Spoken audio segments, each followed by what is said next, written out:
दोस्तों, जैसा कि आप लोग जानते हैं, प्रतिवर्ष स्वामी विवेकानंद का जो जन्मदिन होता है उसे राष्ट्रीय युवा दिवस के रूप में मनाया जाता है। तो यहाँ पर जो पहला क्वेश्चन है वो इसी से जुड़ा हुआ प्रश्न है कि राष्ट्रीय युवा दिवस ये प्रतिवर्ष कब मनाया जाता है। सही जवाब इसका बनेगा फ्रेंड्स ऑप्शन, जी हाँ, ऑप्शन सी, यानी कि 12 जनवरी को प्रतिवर्ष राष्ट्रीय युवा दिवस के रूप में मनाया जाता है। एक क्वेश्चन यहाँ पर और भी पूछा जाता है कि राष्ट्रीय युवा दिवस की शुरुआत कब हुई थी, यानी कि पहली बार राष्ट्रीय युवा दिवस कब मनाया गया था। तो ये मनाया गया था 1984 में, 1984 में। आपको याद होगा 1984 काफ़ी फेमस ईयर है। क्यों? क्योंकि इसी वर्ष यानी कि 31 अक्टूबर 1984 को इंदिरा गांधी की हत्या भी हुई थी। तो इसलिए ये जो साल है काफ़ी जो है दहकता हुआ साल ऐसे आप कह सकते हैं।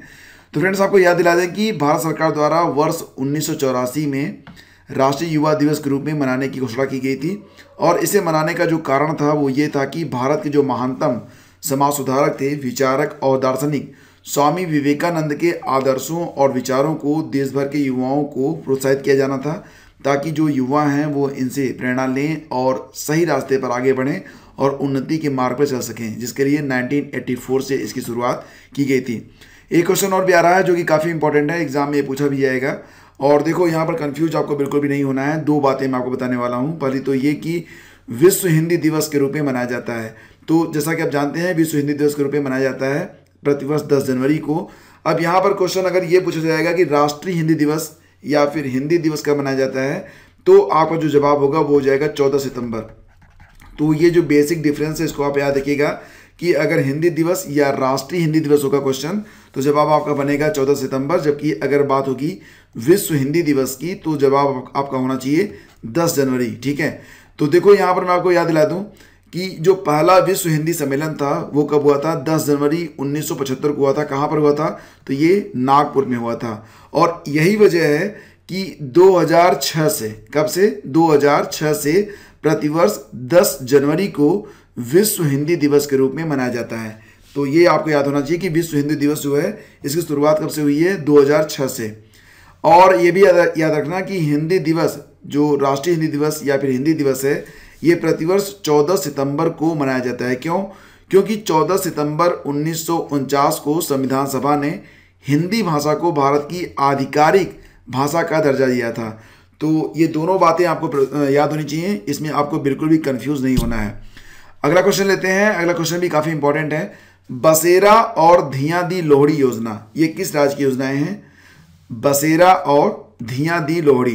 तो फ्रेंड्स, जो लोग यूपी के हैं वो लोग जानते होंगे धियां का मतलब यूपी में बालिकाओं से या फिर बेटियों से भी होता है। तो धियां दी लोहड़ी योजना ये बालिकाओं से संबंधित है। बसेरा योजना क्या है? ये आवास से संबंधित है। और ये योजना कहाँ पर शुरू की गई है? तो सही जवाब है इसका ऑप्शन, जी हाँ, ऑप्शन डी, यानी कि पंजाब की योजनाएं हैं दोनों। पंजाब की जो मुख्यमंत्री हैं अमरिंदर सिंह हैं और राज्यपाल कौन है? BP Singh Badnore, BP Singh Badnore. तो धियां दी लोहड़ी के बारे में बात कर लेते हैं। धियां दी लोहड़ी योजना है, तो इसके अंतर्गत जो जनवरी का महीना है ये बालिकाओं को और उनकी देखभाल के लिए समर्पित किया गया है। और इसमें जो बालिकाएं पढ़ लिख रही हैं, हाई स्कूल, इंटरमीडिएट और कॉलेजों में हैं, उनको जो है मुफ्त सैनिटरी पैड दिए जाएंगे। इसके अलावा जो झुग्गियों में रहते हैं लोग, उनके लिए बसेरा योजना की शुरुआत की गई है। योजना कहाँ की है? पंजाब की है। तो ये भी आप याद रखना, एग्जाम में पूछा जाएगा कि यह योजना किस प्रदेश की है, तो जवाब आपको आना चाहिए। ठीक है। देखो, यहाँ पर ये क्वेश्चन वेरी वेरी इंपॉर्टेंट है, क्योंकि ये जो पद है इसे पहली बार सृजित किया गया है। तो क्वेश्चन क्या है? क्वेश्चन ये होगा कि ऑल इंडिया फुटबॉल फेडरेशन यानी कि AIFF, all India football federation का पहला उप महासचिव किसे नियुक्त किया गया है? पहला उप महासचिव किसे नियुक्त किया गया है? सही जवाब क्या होगा? ऑप्शन, जी हाँ, ऑप्शन ए, यानी कि अभिषेक यादव को AIFF का पहला उप महासचिव नियुक्त किया गया है। तो ये क्वेश्चन काफ़ी इंपॉर्टेंट हो जाता है, क्योंकि ये जो पद है नवसृजित है। और ये क्वेश्चन इसलिए भी इंपॉर्टेंट है क्योंकि जो पहली बार कुछ होता है तो वो काफ़ी इंपॉर्टेंट होता है, और एग्जामिनर जो होता है वो पेपर में ऐसे प्रश्नों को न चाहते हुए भी सेट कर देता है, इसलिए क्वेश्चन इंपॉर्टेंट अपने आप हो जाता है। तो भारत के पूर्व स्ट्राइकर अभिषेक यादव को खेल निकाय द्वारा पदानुक्रम में एक नया पद बनाने के फैसले के बाद ऑल इंडिया फुटबॉल फेडरेशन यानी कि AIFF को पहला उप महासचिव नियुक्त किया गया है। अब यहाँ पर कुछ इंपॉर्टेंट फैक्ट हैं एग्जाम के, ये भी आप याद रखना। सबसे पहले तो ये कि ऑल इंडिया फुटबॉल फेडरेशन के जो अध्यक्ष हैं उनका नाम क्या है? प्रफुल्ल पटेल। क्या नाम है? प्रफुल्ल पटेल। इसके अलावा अगला देखो, ऑल इंडिया फुटबॉल फेडरेशन के उपाध्यक्ष कौन है? तो ये हैं सुब्रत दत्ता। कौन है? Subrata Dutta. Next, all India football federation की स्थापना हुई थी कब? 23 जून 1937 को। काफी पुराना फेडरेशन है ये। और इसके बाद है ऑल इंडिया फुटबॉल फेडरेशन का जो मुख्यालय है ये कहाँ पर है? तो ये दिल्ली में है। दिल्ली में कहाँ पर है? तो ये द्वारका में है। तो ये सारे फैक्ट काफी इंपॉर्टेंट हैं। आगे बढ़ते हैं। हाल ही में स्वास्थ्य और परिवार कल्याण मंत्रालय ने किसके नेतृत्व में राष्ट्रीय परिवार स्वास्थ्य सर्वेक्षण, जिसको आप कहते हैं NHFS, यानी कि नेशनल हेल्थ फैमिली सर्वे, ठीक है, नेशनल हेल्थ फैमिली सर्वे 5 से प्रतिकूल निष्कर्षों का, यानी कि उसमें जो नेगेटिव रिजल्ट्स दिखाए जा रहे हैं, तो प्रतिकूल निष्कर्षों का अध्ययन करने के लिए एक तकनीकी विशेषज्ञ समूह का गठन किया गया है। तो इसका अध्यक्ष किसको बनाया गया है, ये क्वेश्चन है। ठीक है, तो ये है प्रीति पंत। ऑप्शन 20 का बिल्कुल सही है। याद रखना कि नेशनल हेल्थ फैमिली सर्वे 5 के अंतर्गत जो रिजल्ट आया है तो उसमें जो प्रतिकूल चीजें आई हैं उसकी जांच करने के लिए प्रीति पंत की अध्यक्षता में एक तकनीकी विशेषज्ञ समूह का गठन किया गया है। किसके द्वारा? स्वास्थ्य और परिवार कल्याण मंत्रालय के द्वारा। तो ठीक है, सही जवाब ऑप्शन बी होगा। और मैं आपको याद दिला दूं कि स्वास्थ्य और परिवार कल्याण मंत्रालय ने हाल ही में राष्ट्रीय परिवार स्वास्थ्य सर्वेक्षण 5 से प्रतिकूल निष्कर्षों का अध्ययन करने के लिए एक तकनीकी विशेषज्ञ समूह का गठन किया है। मंत्रालय ने संयुक्त सचिव प्रीति पंत के नेतृत्व में चिकित्सा और पोषण विशेषज्ञों की तकनीकी समिति का गठन किया है। ये जो समिति होगी ये NHFS 5 के निष्कर्षों की जांच करेगी और उसमें जो एनीमिया, कुपोषण या फिर इसके अलावा सी सेक्शन और स्टंटिंग से संबंधित जो, यानी कि जो कुपोषण है, इसके अलावा जो बच्चे होते हैं उम्र के अनुसार उनका जो वजन है वो मेंटेन नहीं रहता है, या फिर उम्र के अनुसार उनकी लंबाई मेंटेन नहीं रहती है, तो ये सारी चीज़ों के से संबंधित जो चीज़ें हैं उसके बारे में बात की जाएगी, उसकी जांच की जाएगी और इसमें कैसे सुधार किया जाए इसके लिए नीतियों की चर्चा और सुझाव दिया जाएगा इस समिति के द्वारा। तो समिति का गठन किया गया है किसके द्वारा? स्वास्थ्य और परिवार कल्याण मंत्रालय के द्वारा। अगला क्वेश्चन होगा कि भारतीय रेलवे ने किस राज्य में मिशन शीघ्र लॉन्च किया है? मिशन शीघ्र मतलब मिशन जल्दी जल्दी, तो ये मिशन है यूपी में। ठीक है, तो सही जवाब इसका होगा यहाँ पर उत्तर प्रदेश, यानी कि ऑप्शन डी को आंसर करेंगे। तो फ्रेंड्स, आपको यहाँ पर मैं आपको बताना चाहूँगा कि लॉकडाउन के दौरान रेलवे ने सुरक्षा, रखरखाव और मरम्मत से जुड़ी 200 से ज़्यादा परियोजनाओं को पूरा किया है। इसी क्रम में रेलवे ने मिशन शीघ्र के तहत लखनऊ डिवीजन में 100 किलोमीटर लंबी प्रति घंटा की रफ्तार से मालगाड़ी यानी कि फ्रेट ट्रेन चलाने में सफलता हासिल की है। रेल मंत्री पीयूष गोयल ने खुद ट्वीट कर मालगाड़ी के 100 किलोमीटर प्रति घंटे की रफ्तार से चलने की जानकारी जो है वो साझा की है। तो एक ट्वीट किया गया था पीयूष गोयल जी के द्वारा, जिसमें उन्होंने ट्रेन का जो ओडोमीटर होता है उसकी उन्होंने मतलब एक वीडियो जो शेयर की है, तो इसको आप देख ही रहे हैं। ठीक है, आगे बढ़ते हैं। चेन्नई बंदरगाह पर नए तटीय अनुसंधान वाहन यानी कि सागर अन्वेषिका को किसने राष्ट्र को समर्पित किया है? तो देखो, ये जो अनुसंधान वाहन है नाम इसका है सागर अन्वेषिका, और आप पहचान रहे होंगे तो ये कौन है? ये हैं डॉक्टर हर्षवर्धन सिंह, जिन्होंने इस सागर अन्वेषिका को राष्ट्र को समर्पित किया है। तो फ्रेंड्स, यहाँ पर जो ये तटीय अनुसंधान वाहन है ये काफ़ी इंपॉर्टेंट हो जाता है, क्योंकि इसमें बैठकर जो वैज्ञानिक होंगे वो समुद्र में 3 किलोमीटर अधिक गहराई तक जा सकेंगे। तो सागर अन्वेषिका अनुसंधान वाहन ये पनडुब्बी जैसी एक मशीन है, इसकी सहायता से वैज्ञानिक 3 किलोमीटर गहराई तक जाकर अपना शोध कार्य कर सकेंगे।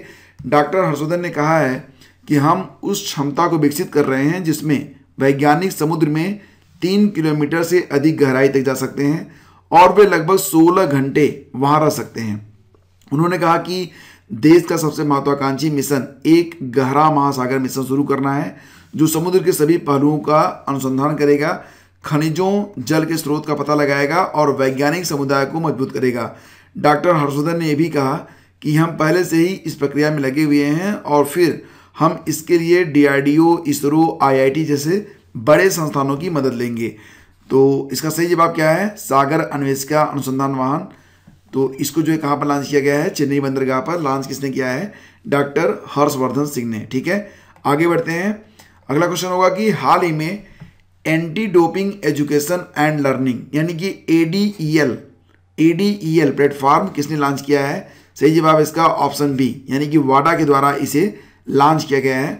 तो ADEL प्रोग्राम को सन 2018 में पहली बार लॉन्च किया गया था। अब इसे दोबारा से लॉन्च किया गया है 2021 में, जनवरी के महीने में। क्यों लॉन्च किया गया है ये आप समझ रहे होंगे कि खिलाड़ियों को इसमें बताया जाएगा कि किस प्रकार से वो, जैसे कि कुछ चीज़ें ऐसी होती हैं ना कि जो खिलाड़ी होते हैं उनको पता ही नहीं होता कि ये चीज़ें प्रतिबंधित हैं और वो उसको खा लेते हैं। बाद में क्या होता है कि डोप टेस्ट में पकड़े जाते हैं और उनका करियर नियर अबाउट दांव पर लग जाता है। तो ये जो anti doping education and learning platform है ये शुरू किया गया है किसके द्वारा? वाडा के द्वारा। आगे बढ़ते हैं, चलते हैं अगले क्वेश्चन पर। क्वेश्चन ये होगा कि बुजुर्गों और महिलाओं के लिए भ्रमण सारथी बस सेवा शुरू करने वाला राज्य कौन सा बन गया है? सही जवाब क्या होगा? ऑप्शन सी, यानी कि असम ने यह सेवा शुरू की है, भ्रमण सारथी बस सेवा। तो दोस्तों यहाँ पर बात असम की हो रही है, तो कुछ बहुत ही इंपॉर्टेंट पॉइंट्स हैं असम के बारे में एग्जाम के लिए। तो भारत का जो एकमात्र गोल्डन बाग है ये भी असम में दिखा है, इसके बारे में चर्चा करेंगे आगे। लेकिन और भी आपको बता दें कि रेडियो प्रोग्राम योजना, अरुणाडोई योजना और धनवंतर योजनाएं, ये जो योजनाएं हैं ये असम की बहुत ही महत्वपूर्ण योजनाएं हैं। असम के सीएम कौन है? सर्बानंद सोनोवाल, और गवर्नर है जगदीश मुखी। तो जुलाई 2020 में गोल्डन टाइगर की ये तस्वीरें वायरल हुई थी, जो कि आप देख रहे हैं। ये अच्छी भी बात है, बुरी भी बात है। अच्छी बात इसलिए कि ये जो गोल्डन टाइगर है ये भारत में पाया जाता है, और बुरी बात यह है कि सिर्फ एक ही ये देखा गया। तो देश का एकमात्र गोल्डन टाइगर बताया जाने वाला काजी 106F, नाम इसको दिया गया काजी 106F, एक सोशल मीडिया सनसनी बनकर आया था, जिसकी तस्वीर IFS अधिकारी प्रवीण कसवान ने ट्वीट की थी, जो वायरल हो गई थी। कसवान ने इस वायरल फोटो को ट्वीट करते हुए लिखा था, क्या आप जानते हैं भारत में हमारे पास गोल्डन टाइगर भी हैं, जो कि इस बिग कैट का 21वीं शताब्दी में धरती पर मिला जाना एकमात्र साक्ष्य है। ठीक है, तो जैसा कि आप जानते हैं बिग कैट भी कहा जाता है। तो ये काफ़ी अच्छी बात थी। और याद रखना कि अगर क्वेश्चन ये आएगा कि भारत का जो पहला गोल्डन टाइगर था उसे कहाँ पर देखा गया था, तो जवाब इसका बनेगा असम। ठीक है, अगला क्वेश्चन लेते हैं। वह महिला जिन्हें अमेरिका के नवनिर्वाचित राष्ट्रपति ने व्हाइट हाउस के उप प्रेस सचिव के रूप में नियुक्त किया है। उप प्रेस सचिव, तो ये कौन है? ये हैं Kamala Harris, Nancy Pelosi, Sabrina Singh. तो सही जवाब क्या होगा? Option C. ठीक है, सबरीना सिंह है ये। और अमेरिकी जो राजनीति है उसमें इनकी काफ़ी गहरी पैठ है। अब आपके मन में जिज्ञासा आ रही होगी कि आखिर सबरीना सिंह हैं कौन? तो फ्रेंड्स आपको बता दें कि Sabrina Singh India league of America के सरदार जे सिंह की पोती हैं। सन 1940 के दशक में सरदार जे सिंह ने अपने साथी भारतीयों के साथ मिलकर अमेरिका की नस्लीय भेदभावकारी नीतियों के खिलाफ राष्ट्रव्यापी अभियान चलाया था। इसके बाद तत्कालीन राष्ट्रपति हैरी ट्रूमैन ने 2 जुलाई 1946 को लूज सेलर कानून बनाया था। इससे प्रतिवर्ष अमेरिका में 100 भारतीयों को प्रवास की अनुमति मिली थी। तो बहुत ही इंपॉर्टेंट क्वेश्चन। आगे बढ़ते हैं। हाल ही में 2 दिवसीय वर्चुअल अंतर्राष्ट्रीय अखंड सम्मेलन, जिसको नाम दिया गया था एडुकॉन 2020, तो इसका उद्घाटन किसने किया था? उद्घाटन किया गया था हमारे शिक्षा मंत्री रमेश पोखरियाल निशंक के द्वारा। विकल्प बी इसका बिल्कुल करेक्ट है। और फ्रेंड्स आपको बता दें कि 7 जनवरी को शिक्षा मंत्री निशंक ने वर्चुअल एडुकॉन का उद्घाटन किया। 2 दिवसीय सम्मेलन में तमाम शिक्षा शास्त्रियों और शोधकर्ताओं ने भाग लिया था। सबसे इंपॉर्टेंट इसका क्या है? थीम। तो एडुकॉन 2020 की थीम क्या थी? ये थी envisioning education for transforming youth to restore global peace. ठीक है, तो ये इसकी थीम है जो कि काफ़ी इंपॉर्टेंट है। आगे बढ़ते हैं।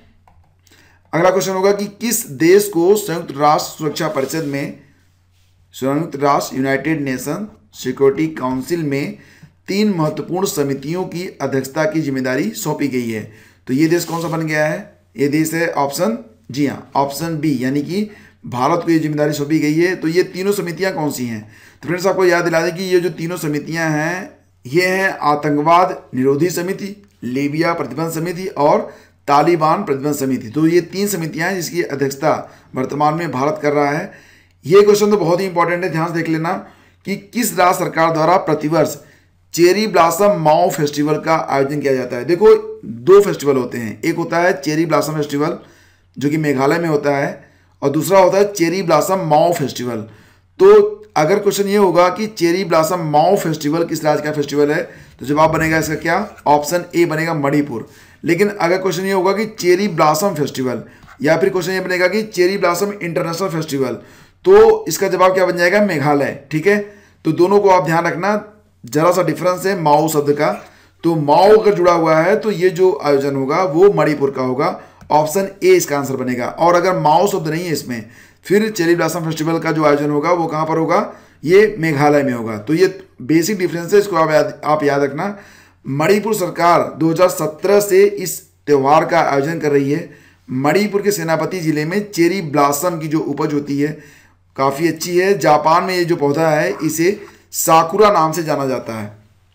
और नवंबर के महीने में चेरी ब्लॉसम फेस्टिवल मेघालय में मनाया जाता है। और चेरी ब्लॉसम फेस्टिवल के दूसरे संस्करण पर आयोजकों ने इसका नाम India international cherry blossom festival रख दिया था। ठीक है, तो ये भी आप याद रखना, ये बात 2017 की है। 2017 में इसका आयोजन किया गया था, तब इसका नाम रखा गया था India international cherry blossom festival. Actually में जो ये चेरी ब्लॉसम फेस्टिवल है ये मेघालय में 2014 से चल रहा है, जो कि मणिपुर में इसकी शुरुआत हुई थी 2017 से। ठीक है, और 2017 में ही मेघालय वाला जो चेरी ब्लॉसम फेस्टिवल था इसका नाम बदलकर India international cherry blossom festival कर दिया गया था। तो थोड़ा सा डिफरेंस है, लेकिन आपको इसे याद रखना है। तो फ्रेंड्स, ये जो सीरीज लगातार जारी है, सीरीज अगर आपको पसंद आ रही है तो इसे लाइक करना बिल्कुल भी मत भूलिएगा। Thank you so much. हम मिलेंगे आपसे अगले वीडियो में। आगे दीजिए, नमस्कार, जय हिंद।